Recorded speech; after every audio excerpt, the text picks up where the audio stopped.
देखो जर्नल से थोड़ा लेजर बनाना सिखाते हैं, तुम सब जानते भी हो, लेकिन फिर से एक बार दोबारा देख लो, बहुत दिन हो गया तो याद नहीं होगा। सबसे पहले हम लोग लेजर किसे कहते हैं सो जानते हैं, नहीं जानते हैं? जितने भी मदें होती है, हर मद का अलग अलग हिसाब करने के लिए हम लोग अलग अलग लेखा तैयार करते हैं, जिसे ही जर्नल कहते हैं, लेजर कहते हैं। मतलब जर्नल में बहुत सारे आइटम्स होते हैं, कैश है, कैपिटल है, बैंक है, परचेज है, सेल्स है। तो सेल्स पूरे मंथ्स में कितना हो, परचेज पूरे मंथ्स में कितना हो, कैश का हिसाब कितने का रहा, ये हर आइटम का अलग अलग हिसाब जानने के लिए हम लोग अलग अलग लेखा तैयार करते हैं, जिसे ही लेजर कहते हैं। ये सब जानते ही हैं। अब इसमें हमको कैश का अलग लेजर बनाना होगा, कैपिटल का अलग बनाना होगा, बैंक का अलग बनाना होगा। कैश का एक बार हो गया तो दोबारा नहीं बनेगा, फिर परचेज का बनेगा, इस कैश का नहीं बनेगा, नहीं बनेगा, सेल्स का बनेगा। इस तरह से हो जाएगा, सैलरी, रेंट, वेजेज का अलग अलग बनेगा। एक आइटम का लेजर एक ही बार बनता है, यह अपने लोग जानते भी हैं पहले से भी।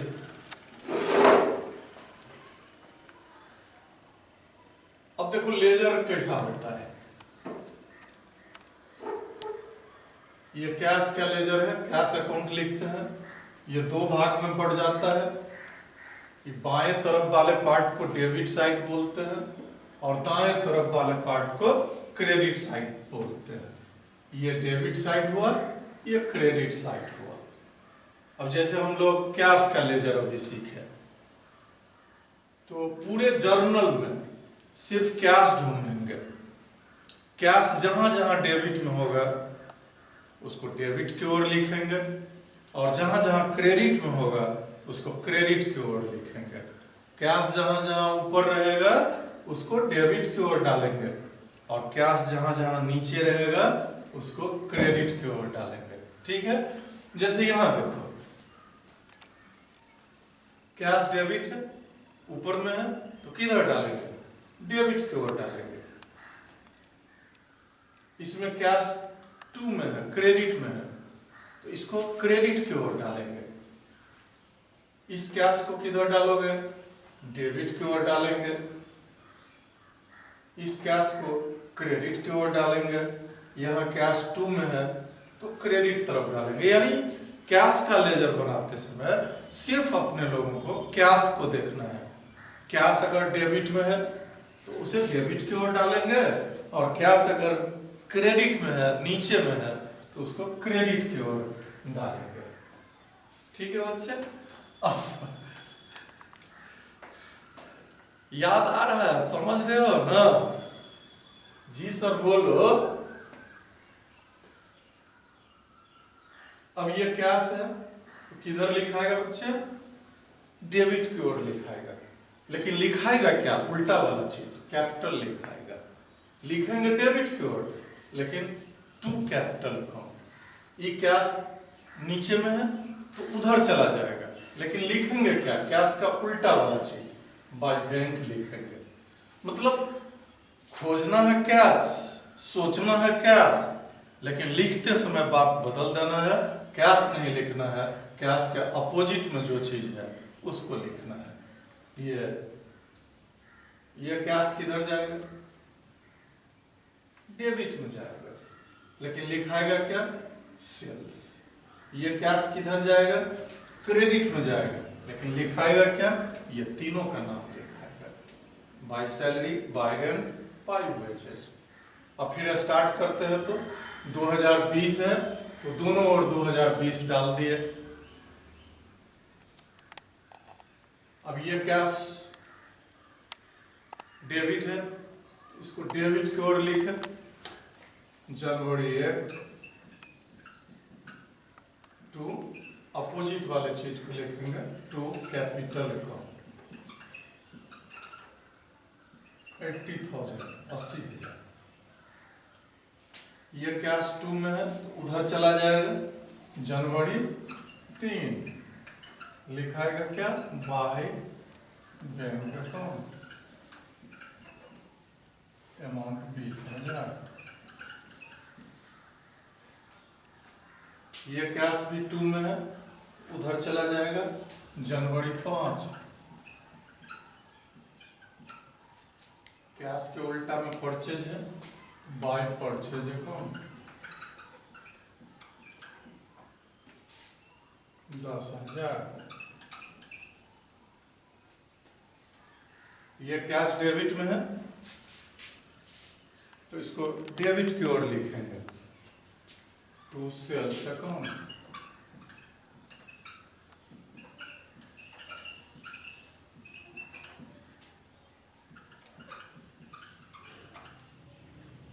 ये कैश 2 में है, क्रेडिट में है तो उस तरफ चला जाएगा और तीनों का नाम लिखाएगा।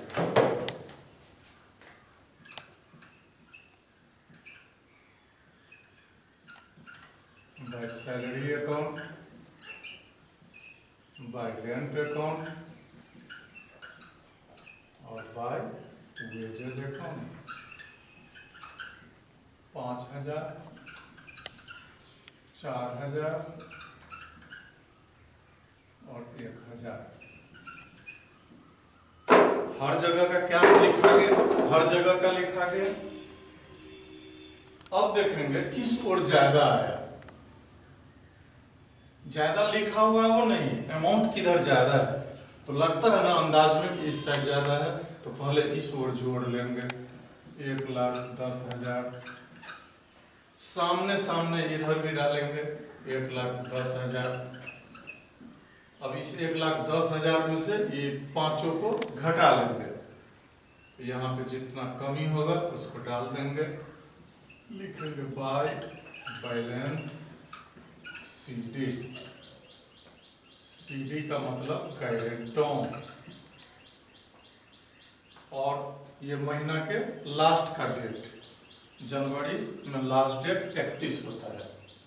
अब 1,10,000 में से इसको घटा लेंगे, 0 0 0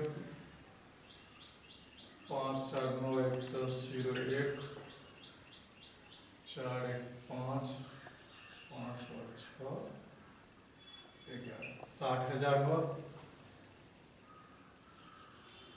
इस 60,000 को यहाँ कहता है कैरेट डाउन, नीचे ले गए तो इस चीज को नीचे लेके आएंगे अपोजिट साइड में।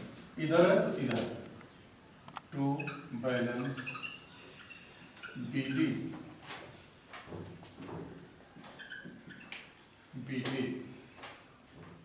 60,000। और ये जनवरी का है तो यहाँ पे नीचे में नेक्स्ट मंथ, अगला महीना का फर्स्ट तारीख लिखते हैं, फरवरी 1। इस तरह कैश का हिसाब हो गया, कैश का लेजर तैयार। ये बता रहा है कि हमारे पास 60,000 रुपया बैलेंस बच गया। BD का मतलब ब्राउट डाउन, ये कहता है CD कैरेट डाउन। जो भी बैलेंस बचा वो कैरेट डाउन, नीचे ले गए। डाउन मन नीचे, कैरेट मैंने ले गए।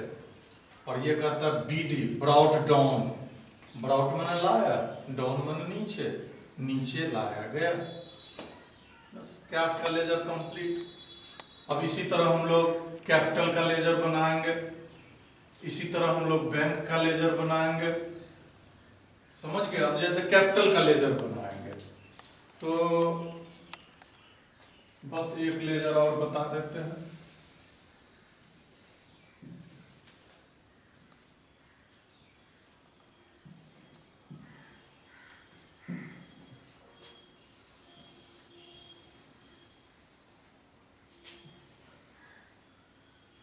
कॉपी में काटना नहीं है, अलग से कॉलम खींचना है। अब कैपिटल का लेजर जैसे बनाएंगे हम लोग, तो सिर्फ कैपिटल ढूंढेंगे उस जर्नल में, सिर्फ कैपिटल। उसी तरह सिर्फ कैपिटल को ढूंढेंगे, जहां जहां कैपिटल डेबिट में होगा उसको डेबिट की ओर ले आएंगे, जहां जहां कैपिटल क्रेडिट में होगा क्रेडिट की ओर ले आएंगे। लेकिन कैपिटल अकाउंट में कैपिटल नहीं लिखना है, उल्टा वाला चीज लिखना है। जैसे यहां देख रहे हैं हम लोग कैपिटल 2 में है, तो इस ओर चला जाएगा, लिखाएगा क्या, तो कैपिटल का जो उल्टा है बाय कैश अकाउंट लिखाएगा, जनवरी बाय कैश अकाउंट 80,000। और ढूंढो, कैपिटल ढूंढ रहे हैं, capital capital capital capital capital capital कहीं नहीं है, बस एक ही जगह। अब अंदाज करो किधर अधिक है, उधर ही जोड़ना है। तो इधर ज्यादा है तो जोड़ लिए 80,000, इधर भी डाल देंगे 80,000। अब इधर जो पूरा तो कमी हो रहा है तो कहीं भी लिख देंगे 80,000, यहाँ लिख देंगे टू बैलेंस सीडी। जिधर कमी होगा उधर ही सीडी लिखाएगा। और ये महीना का लास्ट तारीख जनवरी 31। इस चीज को फिर उल्टा तरफ नीचे लाना है, बाय बैलेंस बीडी 80,000। और ये अगला महीना फरवरी 1। तो ये कैपिटल का बैलेंस 80,000 का हुआ।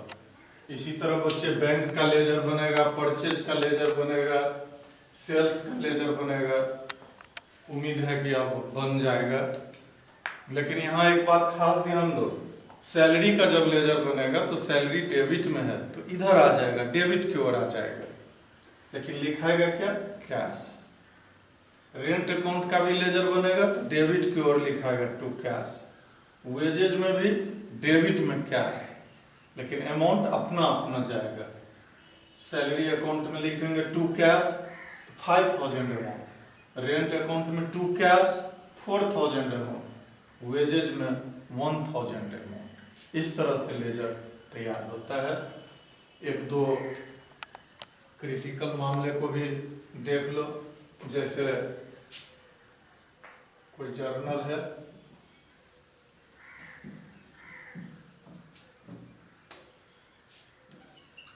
Cash account DR, discount account DR to Mohan account.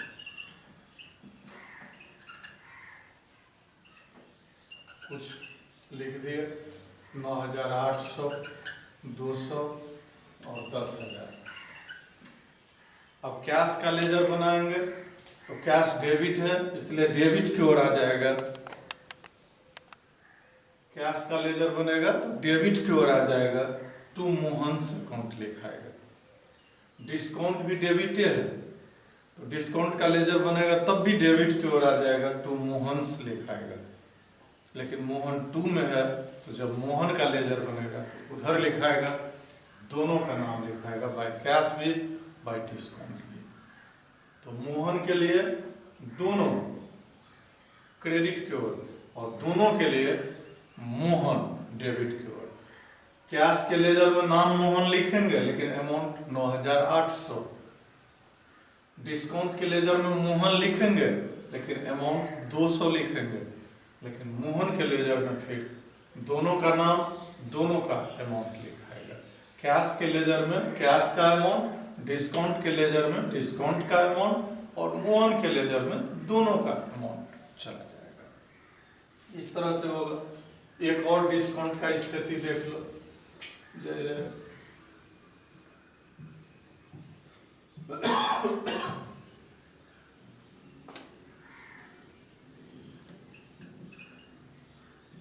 Amar account DR to cash account to discount account.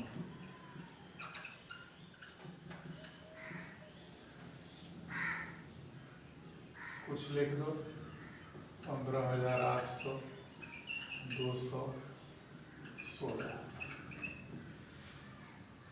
अब अमर का लेजर बनेगा तो अमर डेबिट है इसलिए डेबिट की ओर दोनों का नाम लिखाएगा, to cash to discount. Cash का लेजर बनेगा तो कैश क्रेडिट में है तो कैश के लेजर में उधर चला जाएगा बाय अमर्स अकाउंट।